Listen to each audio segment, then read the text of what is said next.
పచ్చిమిర్చి వేసి మంచిగా కలిపండి. ఇప్పుడు అల్లం వెల్లుల్లి పేస్ట్ వేసుకోండి. 1 స్పూన్ అల్లం వెల్లుల్లి పేస్ట్ వేస్తున్నాను.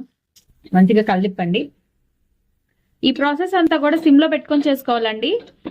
హై ఫ్లేమ్ లో పెట్టకూడదు, సిమ్ లో పెట్టుకొని చేసుకోండి. నెక్స్ట్ బీన్స్ వేసుకుందాము.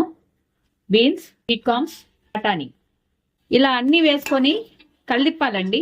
మంచిగా ఇక్కడే మగ్గిపోవాలి మొత్తం కూడా. ఉప్పు వేసుకుందాము. రైస్ కి సరిపడా ఉప్పు వేసేసుకుందామండి. వేగాలి, బాగా మంచిగా వేగాలి. ఇప్పుడు కొత్తిమీర వేసుకోండి. చూసారు కదా మంచిగా వేగిపోయింది. అన్నం వేసేద్దాము. జస్ట్ 1 స్పూన్ నెయ్యి ఇట్లా వేసుకోండి. టేస్ట్ చాలా బాగుంటుందండి. వేసుకొని మంచిగా కలిపండి. నేను ఒకసారి టేస్ట్ చూస్తాను. ఉప్పు సరిపోకపోతే మళ్ళీ వేస్తాను.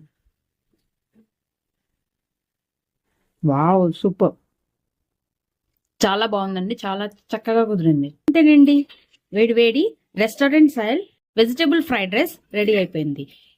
ఈ రైస్ లో మీరు కావాలని నేను నార్మల్ రైస్ వేసుకున్నానండి. మీరు బాస్మతి రైస్ తో కూడా చేసుకోవచ్చు. ఓకే, ఈ వీడియో కనుక మీకు నచ్చినట్టయితే ప్లీజ్ లైక్ చేసి, షేర్ చేసి, సబ్స్క్రైబ్ చేసుకోండి. Thank you for watching Shravya's recipes.